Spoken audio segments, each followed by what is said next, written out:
Recyclico, making lithium-ion last forever. Recyclico's patented recycling process achieves up to 100% recovery of battery metals from lithium-ion batteries for electric vehicles, including cobalt, lithium, nickel, manganese, and aluminum. Recyclico Battery Materials Incorporated trades on the TSX Venture AMY, on the OTCQB AMYZF, and Frankfurt ID4. For more information, visit recyclicode.com or phone us at 778-574-4444. Recyclico, making lithium-ion last forever. You're listening to HowStreet.com radio, available online at TalkDigitalNetwork.com. Welcome to HowStreet.com radio, the online source for market opinions. Here is Jim Goddard. My guest is Hilliard MacBeth, author of the second edition of the book When the Bubble Burst, Surviving the Canadian Real Estate Crash. He's also a portfolio manager and financial advisor in Edmonton. His website, MacBethMcLeodPartners.com. Welcome back to the show, Hilliard. Always fun to be on. Hilliard, the Canadian House Price Index has just been released. What is it telling us? So this index is called the Teranet National Bank Index, and it's one of two. The other one is the Canadian Real Estate Association Index. And the Teranet, in my mind, is a little bit more reliable because it takes, the idea is it takes actual prices registered at the land titles office. But what that means is it can take up to 3 months or longer to register the actual sale and the price at the land titles office. And then the other thing that the Teranet does, it takes a 3-month moving average. So you don't get huge moves in it as much as you would in the other index. So given that background, we've had 3 months of decline in the composite index, which is pretty substantial, and year over year declines as well. So I went back and checked to see how it's done over the last couple of years, and I guess it's been dropping for 2 years now. The peak, May 2022, so the almost 2 years, and the drops are they're not. You couldn't call it a bursting of a bubble, but it's certainly the start, perhaps. So the composite is down 7.6% from the peak. Toronto is the winner, down 13.3% from the peak, and Vancouver is down 5.52% from the peak. In the most recent numbers, Calgary is the only big city that's actually up, and Calgary's up month over month, up 2.3%, and year over year up 8.8%. So those stories about all those people moving to Alberta are correct, I guess, if they're buying houses when they arrive, and they probably are. But Edmonton's down 1.6% year over year. So I guess they're moving to Calgary. They're not moving to Edmonton. Well, there was a recent headline that Calgary has become more expensive than Vancouver. No, that's not possible. I don't think so. Maybe in some categories, but I doubt it. But if you go back to June 2005, like they have an index rating. So they took their base year as June 2005 at 100. And today the composite's at 300, so it's tripled in what's that?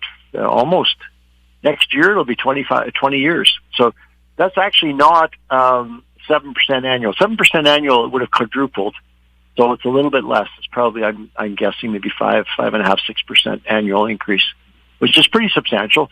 And of course, the interesting thing though is for it to be dropping for almost 2 years straight, because that doesn't happen very often. It shows up on the graph. It actually, we put out, if people want to check, we put out on X, formerly known as Twitter. We make up a graph and put it out, and my associate Fraser Betkowski, he includes the inflation rate, the wages, after-tax wages for Canadians, and several other. The total mortgage debt in Canada. So the Vancouver, Toronto house prices have gone up almost 7% per year, and the mortgage debt has tracked it all the way up with right lockstep with it. But inflation rate is much lower than that. The wages are much lower than that. So people, I'm sure they're running into trouble. And of course, the thing that fooled me was they kept the interest rates so low that people could stretch and stretch and stretch. and still stay with it. But now the interest rates have reset up to 5.5%, 6%. Then now people are hitting the wall in terms of being able to afford those house prices. Now, does that mean foreclosures are about to surge, or will they renegotiate the length of the mortgage? So, interestingly, now this is U.S. data. So, but I think the same thing's happening in Canada. One of the bankruptcy professionals in the U.S. Now he's talking about foreclosures, and he said, but it's also business bankruptcies as well. And he said for the last few years, the banks have been very willing to give the borrower what's called a forbearance agreement. So the bank agrees to let you not make your full payments or skip a few payments or whatever, and you have to meet certain conditions that are in this letter.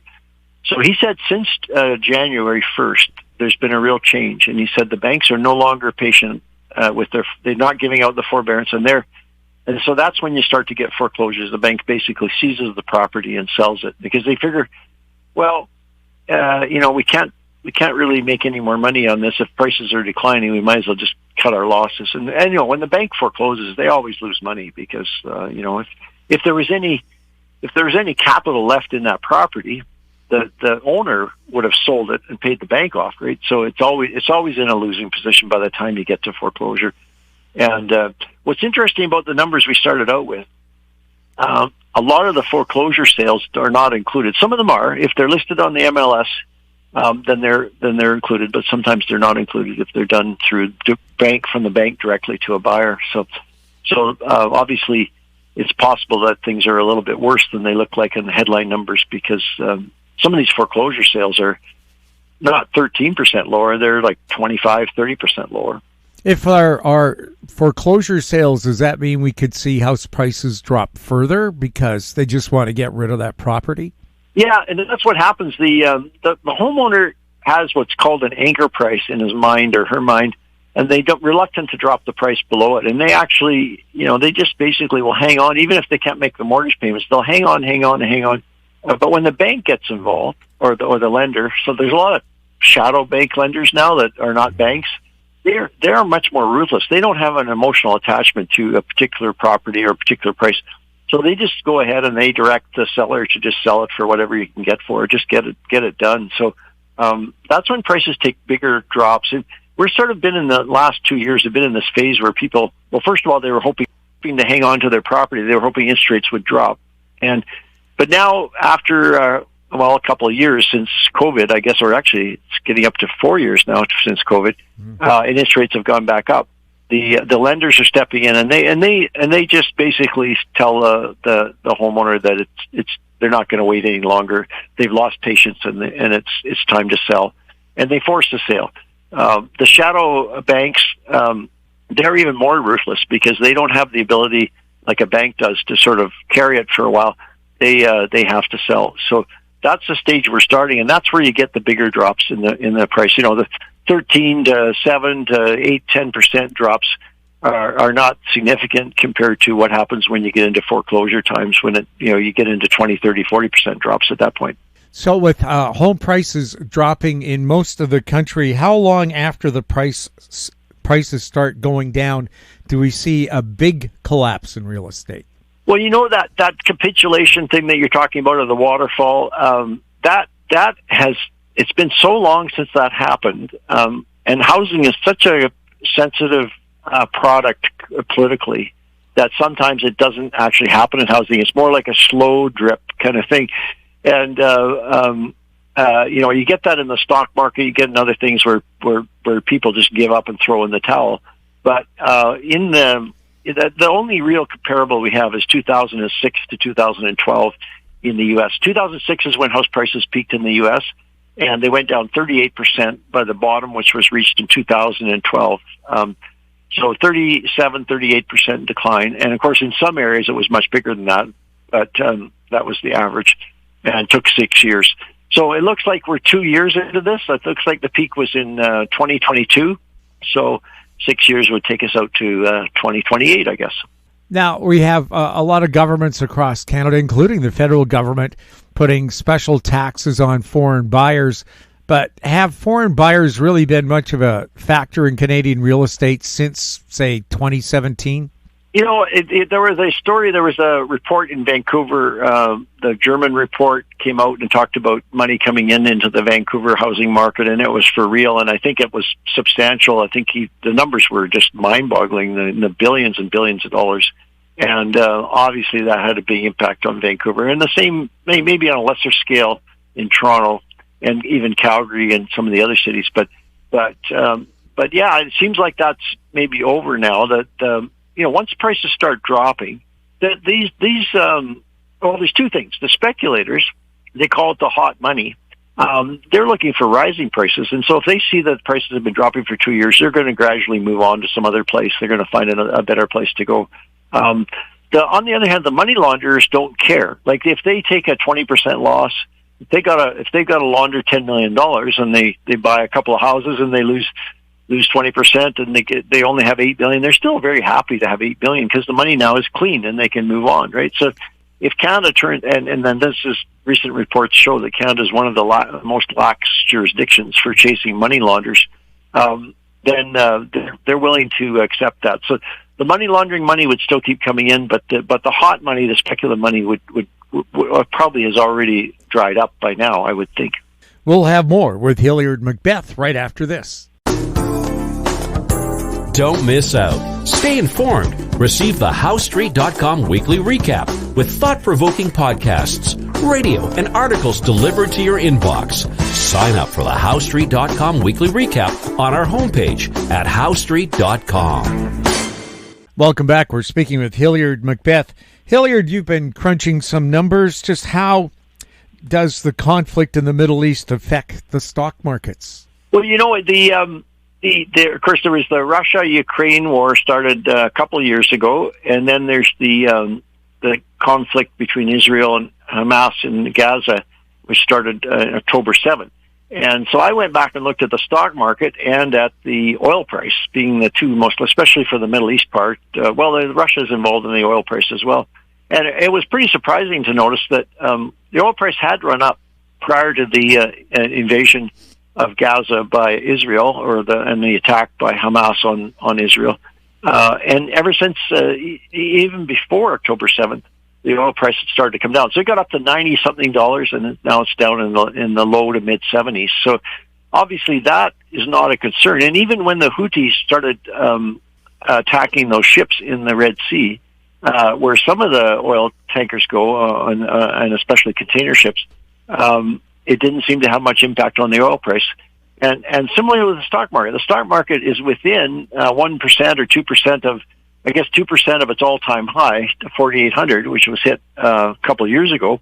And so the Russia-Ukraine war and the Gaza-Israeli conflict and the Houthis. And now Pakistan and Iran are exchanging missiles. Yeah, so far it hasn't affected. Normally the stock price of this. I mean, now I'm used to the U.S. stock market, and that is led by these 7 companies called the Magnificent Seven. Yeah. They have stayed high, so they don't. The prices in the U.S. stock market have not come down. Now, interestingly enough, a couple of the other markets I looked at, the United Kingdom is trading very cheaply now. The price earnings ratio on the UK index as a whole is at 10 times. Compared to 22 for the S&P 500 and a much higher number for the Magnificent Seven. So the UK is getting dragged down by geopolitical events, perhaps, and also a weak economy. And Hong Kong is trading at 7 times price earnings ratio. So it's the valuation of Hong Kong, Hong Kong is a much more volatile stock market than the U.S. stock market. So it's not surprising, but the gap is surprising. Like it's a very large gap. China as well is trading it's been going down, but I don't think it's related to these geopolitical conflicts. It's related to the fact that the Chinese growth miracle has been fading for a number of years now, and their growth levels are much, much more modest than they had been for 20 years prior to that. So we're seeing some changes, but it doesn't seem to be related to these wars, not directly so far anyway. Now, usually the head of RBC, Canada's largest bank, is pretty tight-lipped, but perhaps the chocolate and cheese of Switzerland has loosened up his tongue because he's talking about what's going to happen to the Canadian economy at the Davos Economic Conference. Yeah, I was surprised. I saw that too, and they interview all these people over in Davos at this conflab they have I think every year, and he was quite candid about the Canadian.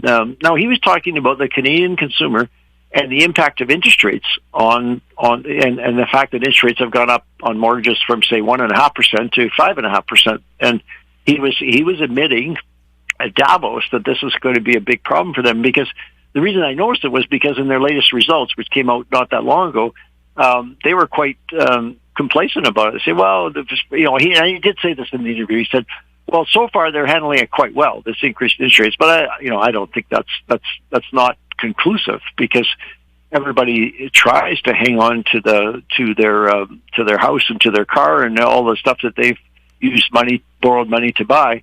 But eventually somebody catches up if they can't make the payments. So, but he seemed to be taking a more serious tone at Davos than he did in the recent interviews I saw he gave in Canada. And and the other thing that's kind of notable about it is he talks about almost like he's an observer, like he's on the sidelines watching this game play. And of course, that's not correct at all. The Royal Bank is the biggest retail lender in Canada, so they've been totally involved in helping these people get involved in these excessive debt levels that may or may not be sustainable. Now, at one point, I think people were hoping that interest rates would come down quickly enough that they could hang on, but it's become apparent in the last few days, actually, that interest rates may not come down as quickly as people thought. A couple of numbers came out, in inflation numbers. There's a little uptick in inflation in Canada and the UK, and then some employment numbers as well that indicate that the Federal Reserve, who leads all of the other central bank, the Federal Reserve probably won't cut rates as quickly as possible. They were talking March. Now they seem to be maybe thinking June. So, and maybe not as many cuts as they thought, maybe 4 cuts instead of 6 cuts or something like that. So each cut is about 25 basis points. So 4 cuts indicates 1%. Well, if somebody's right on the edge in terms of their debt levels, 1% probably isn't going to make that much difference to them. And their loan may not renew anyway. But one of the things that the CEO of RBC said was that something like 40 or 50% of all the mortgages come up for renewal in the next 2 years. The variable rates plus the terms on the 5-year rates, the 4-year rates that are out there. So it's going to be a real test, and I think there's going to be more trouble than the CEO of the Royal Bank is admitting to right now. Anyway. Alberta, as an Arctic cold wave swept through Western Canada, even Vancouver dropping down to -14 with a snowstorm. Alberta faced rolling blackouts, or the possibility of it. How can that province, which is so energy rich, be on the cusp of putting people in the dark, in a deep freeze where it's -40? Well, that's a good question, because I read the article in the Globe and Mail. Now, in the Edmonton and the Calgary newspapers, they were blaming it on wind turbines and solar panels. But the reality is that the wind turbines and the solar panels in Alberta don't provide a very big percentage of the energy. The energy demand hit a new high level, and basically 4 natural gas plants were offline. And so the Globe and Mail reported it, and it was directly from the mouth of the cabinet minister, utilities minister. He said, unfortunately, four natural gas-fired plants, they've gotten rid of all the coal plants now, and they're all natural gas-fired now, were offline, perhaps due to cold weather or maintenance or whatever. He didn't really elaborate, and that's what caused the problem. But he was really excited, because as soon as they put out, so all of us got an emergency alert on our phones, and it said, unplug your electric car, and don't use your clothes dryer, and don't turn the oven on, use the microwave, and turn out the lights. Well, in our neighborhood, all the lights just went out within 5 minutes. All the lights went out, and they actually shed about 200 megawatts of load. It was in the evening, which is the peak time, and so the lights were on, of course, as it would be in January. And then apparently another 10 or 15 minutes later, another 200 megawatts came off. So it was enough to get us through this period. But it certainly shows that they need to manage the system better. What happened in Alberta was about 25 years ago, they bought into a plan by a company called Enron, which ended up collapsing because of some fraud problems. They had convinced everybody, almost everybody, that the best thing to do is have free markets in the electric energy business. And the problem with that is that if people have plants that are offline and there's a spike in prices and they can bring them back online quickly, they can game the system and make a lot of money. And that's what Enron got into trouble for doing. They were deliberately taking plants offline and then making a huge profit when there was a shortage of electricity. So the other thing that's the free market in the electricity energy business does not, and this the minister mentioned this, was they're not willing to pay for standby. So if they're not willing to pay for standby, then all of the operators are saying, well, I can't afford to build a plant and have it just sitting idle waiting for a moment when the government calls on me to provide electricity. So that's got to change. I think we should all decide, and maybe this will be a trigger for it, that we're willing to pay a percentage of our cost to have a couple of plants standing by that can be fired up quickly. The natural gas plant can be fired up in a very short period of time and get some extra power back into the grid. Headlines were made when Edmonton's electric battery-powered buses failed in the cold weather. How reliable are electric vehicles when it dips down to minus 40, whether it's C or F? Well, I don't know about buses because I think there were some other problems with other than just the cold weather, because those buses actually failed when the weather was still warmer than it is now. But the cars, everybody asks me, because everybody knows I've been driving a Tesla now for coming up to 8 years. It'll be 8 years in March. What's it like in the winter? How can you, don't you have a backup gas car? He said, no, I just have the one car. And, my wife has a car, but it's also electric as well. It's a Tesla as well. So the neat thing about electric cars is they come on immediately with a lot of heat. So within 2 or 3, or when it's minus 40, it takes 6 minutes. I timed it to get the temperature of the cabin up to 21 degrees. So it's lovely. And there's an app on your phone, and you just turn it on, and there you go. You're toasty warm. And everybody else is trying to warm up the car or worrying if it'll start or something.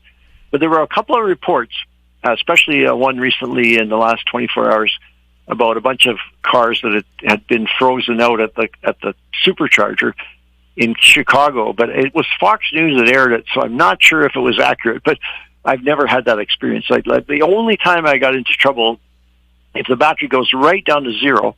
Why would you let the battery go down to zero? That doesn't make any sense. But if it does go right down to zero and it's cold, then you have to find a way to get some juice into it before it can accept a charge. So, but the photo the video that they showed on Fox was a whole bunch of cars, which seems very unlikely. So, but generally, the other thing that people worry about is, what about idling? Like if you get caught in a snowstorm and a car goes off the road and blocks the road, and you're sitting there for an hour or two, which can happen in the Rogers Pass quite often. The electric car uses very little energy. It's like a study. One of the fans of Tesla did a study, turned it on in what they call camp mode, where you can just have it keep the car warm enough for you to camp out in your sleeping bag, and it only went down about 7% from 57% down to 50% overnight, like in 8 hours. So it was no problem at all, because it's not using much energy just to keep the heat into because the new Teslas have heat pumps. They don't rely on the old technology. They've got these wonderful now new heat pumps. So all of that is good. The one negative, and so if anybody sees this, is definitely true. When it's minus 40, the range of an electric car drops by up to half. Mine's never gone more than half, and it's usually like 40% or something. So if you have a 600-kilometer range, as my car has, it goes down, say, to 350 kilometers. That's not a problem. It works fine as long as you've got the range. You just maybe have to stop on a long trip. You might have to stop more frequently. After you wouldn't want it to go down to zero, so you'd stop after 200 kilometers, then stop again after 400 kilometers, and then reach your destination at 600 kilometers. So instead of just one stop, you might do 2 stops. So, but the stops are only 15, 20 minutes, and if you program it for where you're going to a supercharger, the car knows to precondition the battery. That's the thing. So you have to precondition the battery, which basically means warming it up a little bit so it gets ready to accept a charge. Everybody's going to get used to this when electric cars are ubiquitous. And it's just because it's new now, people have a lot of questions, but it works great. Now, the electricity has to be there, though, so that's the question mark, because, if all the cars were electric tomorrow, there wouldn't be enough chargers to meet the demand. So somebody's got to figure that part out. Hilliard, thank you so much for chatting with us. Nice to chat with you, Jim. My guest has been Hilliard MacBeth, author of the second edition of the book, When the Bubble Burst, Surviving the Canadian Real Estate Crash. His website, MacBethMcLeodPartners.com. Find him on X at HMacBE. If you have any questions for Hilliard or for any of our guests, you can send them to info@HowStreet.com. Our YouTube channel is Talk Digital Network. Find us on X at House Street. We're also on Facebook. I'm Jim Goddard. Thank you for listening. Comments made on HowStreet.com radio are an expression of opinion only and should not be construed in any matter whatsoever as recommendations to buy or sell any financial instrument at any time. Available online at TalkDigitalNetwork.com. HowStreet.com radio is a production of House Street Media Incorporated.